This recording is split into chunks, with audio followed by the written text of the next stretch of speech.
She stands barely taller than these children, but to them, Dr. Sunita Krishnan is a towering figure, big sister, mother, and school principal rolled into one. Their faces betray few outward signs of the trauma these children have endured. Every child at this transition center is HIV positive. They weren't born that way. They were infected as a result of rape or incest. I don't know what their future is. I know what their present would be. And it's for me one day at a time, right now. And my effort is to see whether their smiles are restored every day and I can sustain their smiles. But beneath her smile lies a deep anger that propels Krishnan. It began when, as a teenage social activist, she was gang raped. I think the rape per se is not so much of an issue for me. I don't know, for some reason I was never traumatized by that, the fact that I was raped. But what happened after that made me thinking. The way my family treated me, the way the world treated me, the way the people around me treated me. In the sense that thousands and millions of children and young people are being sexually violated. And there's this huge silence about it around me, angers me. This huge normalization of that angers me. Krishnan began working to combat sexual violence in what she says is its most pervasive form, prostitution. After getting a doctorate in social work, she and a Catholic brother who died in 2005 founded Prajwala, which means eternal flame. It is dedicated to removing, she says, rescuing women from brothels. It begins with helping their children. In 1995, she started a school with 5 children.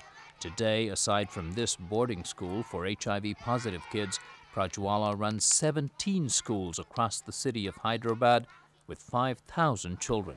Good afternoon, beta. Good afternoon. If this facility was not here today, perhaps most of the girl children would be inducted into prostitution. Even at this age? I would say 8 or 9. The older children that you saw in the other floor are children who would have been easily procured for prostitution, and most of the boys right from the age of 6 or 7 perhaps would be pimping for their mothers. She says about 2 million people are trafficked each year within India or from neighboring countries. Most are inducted into the sex trade at age 10 or even earlier, usually destined for big cities and tourist areas. Prajwala has developed a network of informants in the sex industry to help conduct what's become trademark brothel raids. Most of the young women rescued are already veterans of the trade. Many are actually very reticent. There's so much of desensitization that has happened. So much of normalization of exploitation that has happened. So much of internalization of trauma that has happened. Most of the time, they develop some very close attachments. And they will any day go back, some of them will any day go back to a pimp or a procurer than rather be with us. In fact, many do go back to a life that's become normal, a familiar routine. But Prajwala has managed to coax 1,500 women out of prostitution. Peer counselors like 20-year-old Malini play a critical role. When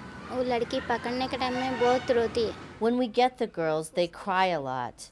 I ask why, and I tell them my own story, that this is what happened to me, and I don't want the same to happen to you. Malini's story is typical. There was abuse, poverty, and despair in her home.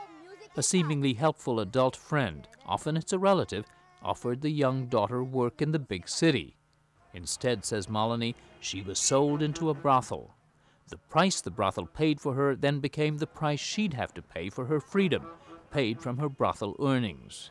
The accounting is elastic and entirely dictated by pimps or madams, as she found out months into her servitude. One day they told me, there's a small balance, and when you pay it off, you'll be free to go. I asked how much, and they said 200,000 rupees. I got frightened. I said, why 200,000? I've been here for so many months, and you've earned so much money from me. They just beat me, so I ran away. But running to the police in a city she didn't know, she encountered only more violence. When we asked the police, "Why are you hitting us?" they said, "Because you do this immoral work." And I said, "Well, why are you catching us? You should go after our house madams, not us." But they just beat us some more. Official corruption has decreased in recent years. Prajwala's rescue raids are now conducted with the police. At least part of this is due to pressure from Washington. The U.S. Justice Department publishes an annual TIP, or Trafficking in Persons report. Countries that show no improvement in cracking down run the risk of some trade sanctions. At one level, it irritates me to no end that my country would require somebody else from outside to tell them this is a problem. That's not a right way to go about it. At the same time, she's not shy in telling the U.S. and others what to do. 25% of sex tourists in Asia are American, she says. So one needs to ask questions in America also about why American people want small children to have sex with. You know? And that if they don't get it in their own countries, that they seek out in countries like Sri Lanka and India and Philippines. You are imposing sanctions on India, but have you ever thought about imposing sanctions on your own country? Krishnan says Washington has laws against sexual predators, even those who offend abroad, but she says it doesn't enforce them enough. In India, her advocacy has strengthened laws to counter trafficking and protect victims. Most of these girls have spent many years in flesh trade, and this is a kind of a transit shelter. You're not old yet, and at your age, girls should remember a few important things. The way you dress, your behavior, how should that be? It should be acceptable to others. It will take months with lectures and skits to unlearn the sexualized behavior and demeanor they've acquired.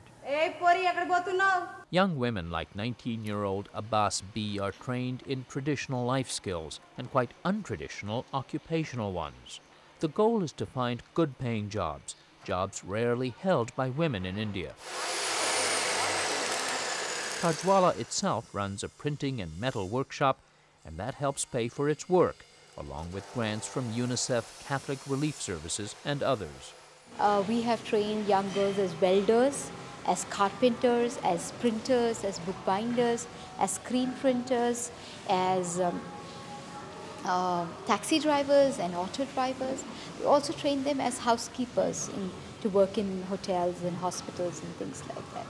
Their earnings make women like Abbas more eligible as brides, even though she, like perhaps 25% of women here, is HIV positive. I want to get married to a very kind-hearted man, and I definitely want an HIV positive man, because I don't want to ruin somebody's life. He should be caring. If he is sick, I'll take care of him, and if I'm sick, he'll take care of me. If she does get married, her wedding, like many others, will happen at Prajwala. At any given point of time, there is somebody pregnant, somebody delivering, or something is happening. So from birth to death, we are the only linkage. She tries to reconcile these women with their families, but for many, Prajwala is the only family they know. It's a daunting parental role for the 34-year-old Krishnan, one for which she calls deeply on her faith. I'm a practicing Hindu.